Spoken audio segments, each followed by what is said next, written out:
One thing we do have to talk about, because I now remember, we have to talk about, and I'll be interested because I can bring this up for part 3. It's very smart that they smoked him out of Tatooine and try to catch him on a different planet, because the biggest question that a lot of people had was like, how can he go back to being old Ben living his life on Tatooine if they're going to catch him there? Like, clearly they're going to, but they don't know he was ever on Tatooine. Yeah. They just know that he was going to come for Leia. That is really clever. I didn't. Yeah. This is why I have you around, Britt. Like, how good is that stuff, man? That is why I have my friend Brittany on these watches with me, because she definitely sees things that I don't. Bring so much more Star Wars knowledge and just thought processes to the discussion.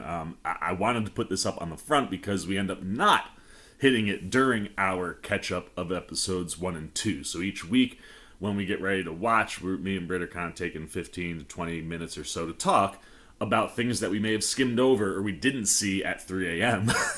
with them just fresh in our brains. After watching it a second time, we kind of got some new spoiler thoughts. So considering that we didn't hit this in this video, I wanted to put it at the top, and now we're going to throw it back to the past Seaman and past Britt to talk about episodes 1 and 2 of Obi Wan Kenobi in much more spoiler detail on things that they missed last week. Take it away, guys! Hey, what's going on, everybody? My name is Corey, better known as the Seaman, and I want to welcome you to another edition of the Seaman's Cinema Sit Down. Of course, you can't see this because I have lights, but outside my window, it is very dark and it is very early on a Wednesday morning. And I feel like I haven't said that for like a month since, there were like Marvel things on television. But we're not here for Marvel things. Look at me. Do I look like I'm here for Marvel? No, we got Star Wars things to talk about. And we're back for our 3rd episode today. And before diving into the episode, if you followed along last week, me and my friend Brittany, who is back once again to watch with us, we may have kind of glossed over some things in our review section that we may have touched on like in the episode. So we want to hit those first. Why don't you pull up a chair, take a seat. We're going to dive into what we didn't talk about from Obi Wan Kenobi. Britt is along with us. Britt, how's it going? Good. How are you? You can probably see in my window that it is very, very dark outside. There you go. Yeah, you got the window open. Very dark. It is very dark outside. So we were kind of joking a little bit about this last week before we got like into the episodes, but like the 3 a.m. wake up call does a number on you. And I don't know about you, but at least the way my brain continues to work as I do these 3 a.m.s is I realize I can't get out of the world of just what's on the television. And there were definitely some things that we kind of glossed over. There was one thing that we really need to talk about. We'll talk about that at the end. I want to kind of run through first episode through the second episode. I've got some notes. I know there were things you wanted to hit, Britt. So if we miss anything, I'll kind of let you kind of fill in those gaps. But I want to start right at the top, and Joel Edgerton coming back as Owen Lars.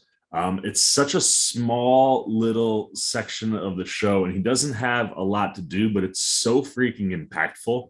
Where like you can understand how protective how protective Owen is of Luke, how he doesn't really trust this whole Jedi thing, especially with how things have played out over the course of the last 10 years. And it was so nice to see him back and like doing probably the best work that he's done as Owen Lars. Yeah, and I mean, great casting however many years ago. That how would you have known that the guy that they cast for Owen Lars is going to turn into like a very, very well-known actor? So it's great to see him back. I'm interested in the arc that he goes through, because clearly, as you said, he's very protective of Luke right now. Makes that very clear to Obi-Wan, and like, stay away. We don't need anything from you. But clearly, the toy Obi-Wan tries to give him is what Luke ends up playing with in A New Hope when C-3PO goes into his oil bath. So he gets it eventually. So I don't know if by the end of the show there's some kind of understanding that Owen and Obi-Wan come to. So that's going to be an interesting arc to follow over the next couple of episodes. So like those little details were great last episode. And like you said, 3 a.m. brain, I just get so excited by what's on the TV that I have to like take a step back, rewatch and be like, okay, this is what I actually missed. So it's exciting to see what he's going to go through in his growth. Yeah, absolutely. Especially because, like we talked last week, like going in, you knew, Obi-Wan, Luke, that's a thing. Figure that's what we're going to get, and then we get all this Leia. But at the same time, like we know, Obi-Wan is from a distance with Luke, but they still have some kind of a relationship, right? I mean, he knows who Ben is. So yeah, I think it will be interesting to see when Owen starts letting Obi-Wan come around, Luke, and kind of is okay with, because like you said, Toy does eventually end up with him. So yeah, and those are the things that when we get to what we're going to talk about at the end, you gotta just trust Dave Filoni, right? One of the other things that we totally jumped past that I loved in this episode, and I continue to love every time we get Jawa action. That Jawa showing up in Luke and Obi-Wan's cave was so freaking awesome. Like, yeah, it's exactly what you love about the Jawas, and to have like the back and forth that he has with him. Like, clearly him and Tika are friends, but like, you're selling me my own stuff and you're not even clear. Like, just banter back and forth was wonderful. And in these episodes where like you have all this kind of suspense and pressure and things that are all around Obi, and especially with some of the PTSD stuff that he's going through, it's nice to have some of those light moments. And I love that we continually find ways to just work the Jawas in for those just natural Star Wars kind of put a smile on your face moments. Yeah, they're one of those creations, characters that are really good at comedic relief, right? Like we saw this in Mando as well, and you're seeing, my TV is like pausing. We're seeing that they're there for the comedic relief. They have these personalities. They're not just like junkers and thieves. I mean, they are, but like they're serving a purpose in these new shows. We see them with Mando as well. So that was, I think, it was a really good lighthearted moment, and just shows how long and what kind of life he's created here. Like, he's a hermit, but he does have some kind of roots that he's creating in Tatooine. So that was fun. That was good times. Yeah, absolutely. And yeah, I just love anytime you can. They're so enjoyable. Now, one of the things about episode 1 that I didn't think, not enjoyable, but was something that you could trust, was the Jedi that we did have in Tatooine. And I was like, when he showed up out of the clear blue while Obi-Wan was coming home at night, I'm like, nah, too coincidental. Apparently, though, that was just a coincidence. And it's one of those things where you're talking about the stuff that gets Obi-Wan back in the saddle and doing Obi-Wan things. And obviously Leia is a major factor, but even up until, he sees that Jedi's been killed and hung up in Tatooine, he's still kind of apprehensive about diving back in. And once he sees that, and he knows, the potential people who might have Leia, he does exactly what he tells the Jedi, which was one of those wonderful, like, kind of roundabout moments where he's like, this is all over. Stop trying to think that there's something going on. Go out in the middle of the desert, bury your lightsaber. And after, talking to Bail and then seeing this kid hung up, dead, Obi-Wan goes out into the middle of the desert and digs up his and Anakin's lightsabers, which were just so cool. But it's one of those, like, again, seeing the ruthlessness of the Inquisitors and like the things that are kind of pushing Obi to start his journey and adventure this time around. That moment is so impactful. And it's one of those, like, you don't trust it, and then it's like, oh, okay, I guess he was all right, and then he's just strung up to be, shown. It's one of those, like, gut punch moments. Yeah, I mean, he's clearly a plot device, right, to drive Obi-Wan to getting the lightsabers. And it was interesting because he was so adamant to sticking to the assignment, right? Like, I'm here, I'm gonna hide, gonna watch the boy. Bail, Brea, can't help you. Sorry, can't help, the worker who was missing half of his credits. Jedi comes, begged him, like, you were on the council, you're everything, like, you are the last one, help me, we need to do something. And he's like, no, sorry, I don't even know who you're talking about, move on. And then seeing him strung up and dead and falling to the hands of the Inquisitors, that sets everything in motion in addition to Leia. So it's like he tries so hard to get away from the Jedi way, and you see like he can't. And I mean, in a way it's still very much core to who he is, and like can't go without the lightsaber. Also shouldn't be flashing it around Tatooine, but like can't go without the lightsaber. Yeah, absolutely. And that kind of brings us back to the last thing that I wanted to hit from the first episode, and that's I love that Jimmy Smits is back. He's so freaking good. He's another one that like he pops up and it just brings a smile to your face, because a lot of the people from the prequels, we have all these like fun adventures that we go on with the Clone Wars, and you have all these wonderful voice actors, but Jimmy Smits is one of those few people who has never abandoned the role, has never left, has had no one step in. And I think he gives some of the best Bail stuff that he's given us in all of his time in Star Wars. I mean, that moment that he has with Leia after, which also, when Leia just burns her cousin, like those are like the things that just I love about what they're doing with little Leia. But that whole bit with her cousin where he's like, you're not an Organa and all these things, and like while she's able to put up the front and the tough guy act and be like, oh yeah, okay, I'm burn you, that stuff really impacts her. And when Bail sees that, the way he's like, you are an Organa, like more than anyone else, like through and through, like that's just beautiful. And then the way he's just kind of there, almost Jedi style, waiting for Obi Wan. And again, like where Clone Wars really pays off is you get this moment where like you can feel the long relationship that these two guys have had and the respect that they have for each other. But like also, I don't have anywhere else to go, Obi. You're my lone friend who knows how dangerous that is out there. I need you. And like Smits is just so good for that stuff. And it was so good. I was so happy to also see him come back. Yeah, I was probably as excited when he popped up because I love the stuff that he's doing, and he's such a beloved character from the prequels, but one that I don't think people talk enough about. Like clearly the show is Obi-Wan, the hype was Anakin, but like these are, he created a character in the prequels that is equally impactful. Obi-Wan has to watch Luke, but like can't forget about Leia. You don't forget about Leia.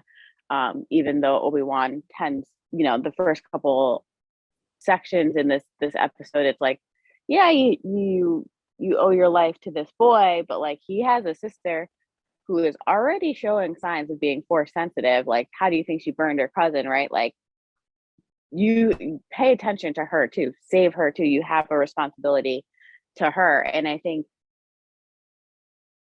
Jimmy Smits does a good job at like portraying that protectiveness. It's a different kind of protectiveness than like maybe Owen Lars has. He's very more open-minded. And yeah, it was great. It was great to see it. And like little Leia is amazing, and her showing the signs of force sensitivities. And I was listening to a podcast on the Ringerverse, the House of R, and they were talking about just like the parallels that they're showing between Leia, Luke, and Anakin. And when she's in the tree and she's like looking up and she's naming all the ships, that's very much of like they were talking about. And they make a great point of Luke and Anakin were always known of like they wanted to get away. They're always looking in the sky above. They never wanted what was like right in front of them on Tatooine. And Leia, you just kind of always assume that she was a good girl, was a senator, did what the Organas had, but she like had a rebellious streak. But you see from very young age that like she was more like Anakin than maybe people thought initially, because I think always got the impression that people thought she was like Padme and Luke was like Anakin, and I think it's actually switched, and I think she's very much like Anakin, and you're starting to see that in the little bit that they're showing of her. Yeah, and like I love that, like you said it perfectly last week, like it's this combination that you're seeing in Leia more than you'd ever see in Luke, of both parents, right? Where it's like she has that adventure and that rebellious streak like Anakin, but she's also clever and can stand up to men who've been doing things for however long, and like all the things that we know Leia can do. And like it's fun to watch her do both, and like the nods to the cleverness of Amidala with like the switch at the beginning. Like we're like, oh, there's Leia. No, it's not. It's one of her handmaids. Mhm. Like, they've done a really good job of like letting you understand, like, yeah, we spend all this time with Luke in the original stories, but like you said, Leia is also force sensitive. They're twins. They're equals to a degree. You know, Luke just gets the training and she doesn't until later on. But like kind of seeing how she has that adventure and the things that Anakin is so good with, but also the stuff that Amidala is awesome with. Like, oh, they're just doing all the things. Yeah. For me, I had zero issues really with the first episode because it was just bringing me back, getting me into the flow, and setting everything up really nice. And then episode 2 brings us to a completely new place, which is a lot of fun. And that's one of the things that I really dig about the second episode, especially on the second watch, is Dio itself. It's such a cool place. It's so drastically different from the other places we've been. And that's one of those things we're seeing with the Star Wars universe in general that I think, you know, they're doing really well with these television shows, is as we expand this universe and galaxy and we go to these different places that we haven't been before, they all have very unique kind of vibes and senses. And the things that are going on in Dio, the diverse amount of people and aliens and things that we're seeing in the world, like I'm so fascinated. Like it's a wealth of, you know, treasure trove for the eyes, and just all the things that are going on in the background. And it seems like the perfect spot for either a spin-off series, you know, where maybe you're focusing on the underworld, or if we have underworld storylines coming into these other shows, it's a place that I would love certainly to go back to. Whether it's that girl who's selling the spice, you know, and it's one of these things where like they're kind of sprinkling in these like PTSD trauma stuff, you know, this idea of trafficking, you know, like on Dio. And I like that you can kind of dive into some of these real world issues in a place like that. And that one little moment with that girl, you know, being like, oh, if she's here, you're not going to find her. It's like, I was lost once, you know, like that stuff really hit. The spice in general, I kind of cracked, you know, Obi Wan Breaking Bad, but like getting to see him, one, just dress up, you know, to be in disguise for what he's doing mission wise, but like to actually see like a spice, you know, like lab where they're kind of doing all the things that you do to the drug to make it what people get, you know, out in the world in Star Wars. To see Obi-Wan like, no, like, oh man, the way this thing's working, I'm gonna blow this thing up like a meth lab. Like I dug that stuff. The Kamal, I'm just gonna go all over the place, Britt, and then you can bounce back. But no. So first, before you move from the spice, because Kamal Nanjiani is a huge was great. Seeing what spice actually is, right? We've heard for the longest time, and in the novelizations, in the other movies, in the shows, that like spice is just this bad drug. But you're seeing what spice actually is now, and I love how meta it was to have Ewan McGregor's daughter be the girl who was giving him the spice. This is why I have you, because you picked up on these things. Esther Rose. And so like saying like, oh, you're, you know, having him tell her like, I'm looking for my daughter, you'll never find her, I was somebody's daughter once, and then like giving him the free sample. I mean, it's just layers. It's totally different. It's so good. And I love Dayu, and I think Leia, when she was running through and like exploring everything, smelling the food, like getting really excited, she was acting like the audience, like, oh, this is great, like you said, a feast for the eyes. And you just see like she can't go anywhere. This is her first experience to be somewhere, to experience something new. It's like us as well, you know, we've never been to this planet before, so that was really fun. I love that stuff. And then even like just something like Kamal Nanjiani. Now I've heard lots of people kind of get on, like that's one of those first things that people got on with these first 2 episodes, like, oh, it's that Marvel humor. And like I hear that and I'm like, yeah, you know, that's how Kamal is. He's very, you know, his role or the way that he plays it, very similar to things that he did in Eternals. But especially on the second watch, it doesn't feel like Marvel humor or not Star Wars humor. It just is Kamal Nanjiani being Kamal Nanjiani. And the thing that really worked with him for me is the back half of his story, right? Like I thought it was like, you know, you're laying in some of his comedic humor lines that maybe are a little bit stronger than the subtlety of some of the Star Wars stuff. But like, it was kind of cool to see a like, you know, a fake fortune teller type, you know, ruse going on a planet that totally would make sense for someone to be faking to be a Jedi and, you know, doing things like he's doing. And while he's a con man, he is actually helping these people. And after he meets Obi-Wan and then sees, you know, the ransom for him afterwards, where it's like, or the bounty for him afterwards, where it's like, oh my gosh, that guy was a Jedi. He comes back around and he saves him. And he's like, can I trust, you know, Obi-Wan's like, I don't even know if I can trust you to still be a setup. And he's like, look, do I help these people? Yes. Do I feel bad sometimes because I take their credits? Yes, but I really dig credits and I want to make amends. Like, I understand like what I was doing is wrong. Like, let me help you guys. Like, I want to make sure that you get out of here. And it's one of those, again, like if we come back to Dio over and over throughout the course of these shows, or if there's a spinoff, like that's a character I would love to see us come back to. Like, the good guys need something, or if, you know, you find a way to bring on a second season of Obi-Wan somewhere, like where you get into maybe some of the Darth Maul stuff that we see in Rebels, but like you could come back and like Kamal would be like a fun character to kind of visit, almost like a Jedi, but not, right? Like he's an ally. And like I don't know, for me personally, I understand sort of what some people are saying, but I thought, you know, Kamal really worked just doing what Kamal does because he's good at that. And then, like I said, that back half, bringing him around, having him save Obi-Wan and get that little bit of redemption makes that character totally worthwhile. Yeah, there's some tone things about certain characters where they're like, this doesn't inherently feel like Star Wars. But like on the flip side, we're in a weird space, right? Where we're in a middle ground between Revenge of the Sith and A New Hope, and like hopelessness has happened. Like, yes, we get Rebels, which we'll talk about, but it's a weird time. So I'm okay with like having different tones on these different planets that we've never actually been before. And like you start to see with his character, you know, you have in A New Hope Han and characters saying like, this is just a hokey religion, the Jedi are nothing. You start to see that thread of why of how they got to be from where they were in Clone Wars, and, you know, at the height of their power with Revenge, and start to see the downfall, and like how people are starting to see like they're, you know, it's legend stuff. It's something that like we can grasp onto, we can make a buck off of. It's not as sacred as it maybe once was. And you're starting to see like that thread. And that's what his character, I think, was a good conduit for. That's, see, this is why I bring you on. That are so freaking good. All right.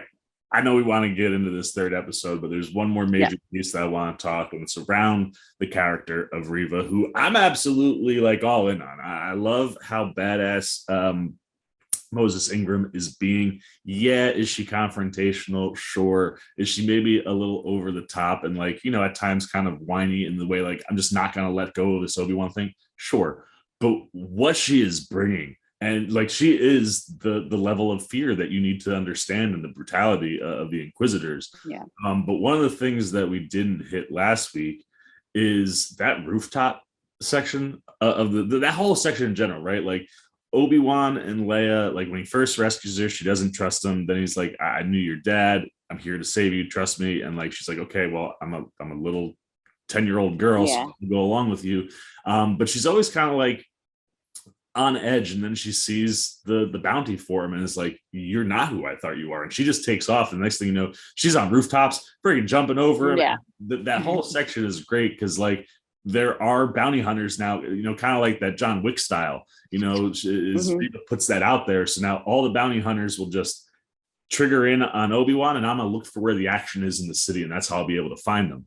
And you know, they get into a blaster shootout, she starts chasing them down, and naturally Obi, you know, cleans everything up, and Leia is trying to get out, and she jumps over a gap way too big and falls. And one of the things I loved, especially with their banter back and forth, is like how she's like, oh, well, if you're a Jedi, like make me float, Obi, like come on, show me your powers, that's how I'll trust you. And you know, he talks about, you know, being rusty to Bail. I'm not the guy who I was 10 years ago. And maybe we don't see that on the mental because he's still super clever. But, you know, when he first gets jumped in episode 2, he's the first one to get hit. when he does finally get some of those moves going and is knocking off that rust, like he punches a guy really hard. And like I laughed so hard the second watch. Like he shook his hand, like that one hurt. Like you could tell that they definitely some rust, and something like the Force, not using it for a decade. You could almost see the turned it off when like she was standing on that edge, like, do not do it. I don't know if I can save you. And kind of having that push him to use the Force to make Leia float. I just love that whole stretch. And in the build up to that moment, when Reva sees the action and starts going, her movements on the top of that roof, holy Jesus, man. Like the way she spun around and the parkour stuff that she was, I was just like, you couldn't make this character any cooler, which leads me to the big thing I want to talk about. But first, I want your rooftop scene thoughts. Yeah. So you know what the part where you're just talking about and Leia's like, well, if you're a real Jedi, make me float, like prove it to me. I had very much Zendaya Andrew Garfield vibes from Spider-Man, and he's like, I'm Peter Parker, and she's like, prove it, jump on the ceilings or crawl, and he's like, really, I have to. Yeah, that's what that reminded me of last night or last week. But like, yeah, it's the same thing, and she kind of falls into a lot of like criticisms I read about like the tone of like maybe this isn't necessarily the kind of Star Wars that we knew or the kind of Star Wars we were used to from people who watched Rebels with the Inquisitors. Not everybody's watched Rebels. So it's cool to see her come in and like take on this new archetype and be a badass, push the envelope. Yeah, is she a little whiny? Sure. She looks up to Anakin. Anakin is whiny as hell, and he always was. So like his methods of doing things, like she could be looking up to him. She could, or Vader in general. She has to be close to him if she's out here yelling that he's Anakin Skywalker. So I'm interested to see where they take her character.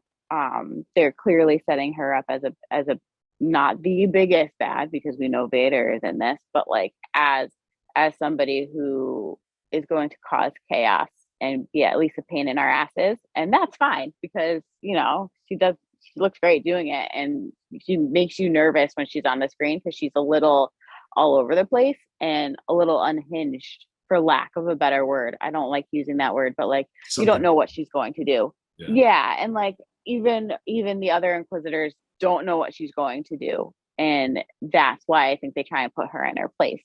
Doesn't work, but absolutely. And you know, it's like that there is this vibe, like more watching it the second time, like that you can feel a connection between her and Anakin, right? Like the way that she just kind of like, I'm ignoring orders, I'm trusting my gut, I'm gonna do, like it seems like someone who's been around Anakin a long time.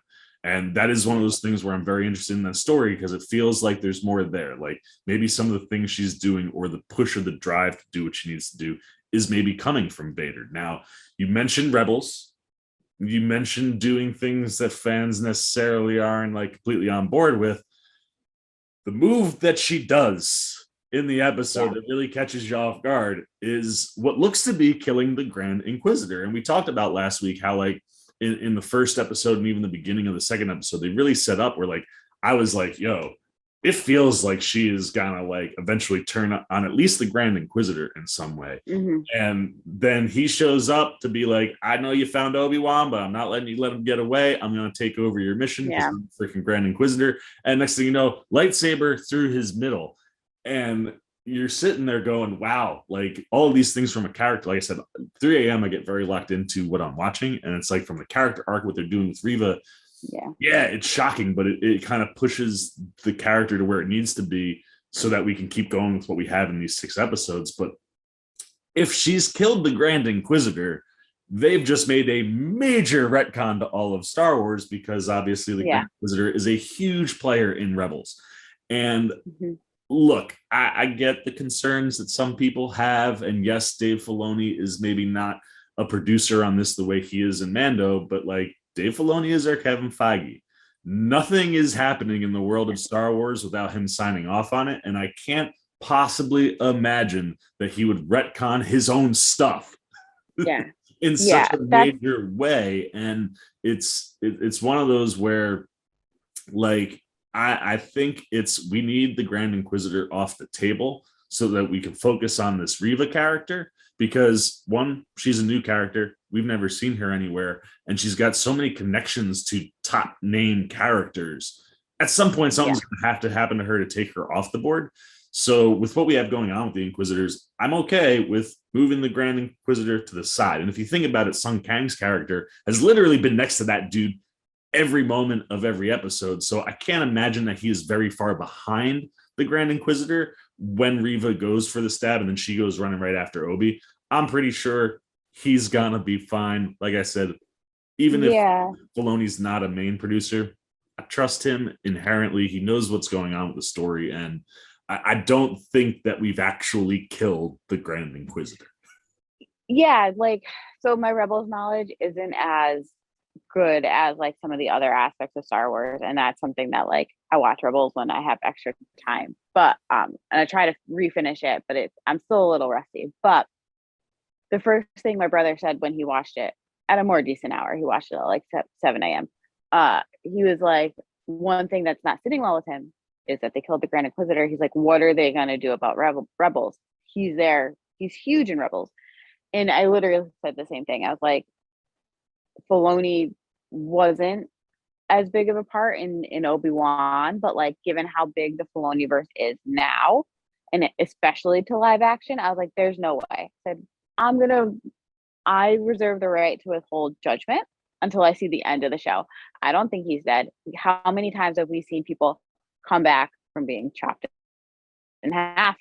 From, you know what I mean? Like, Qui-Gon Jinn didn't come back from being stabbed, but I don't think it's, given what they've done to like heighten modifications and like people who are more machine, especially when it comes to being like on the Sith side, on the dark side, more machine than human. We don't know how he's really built.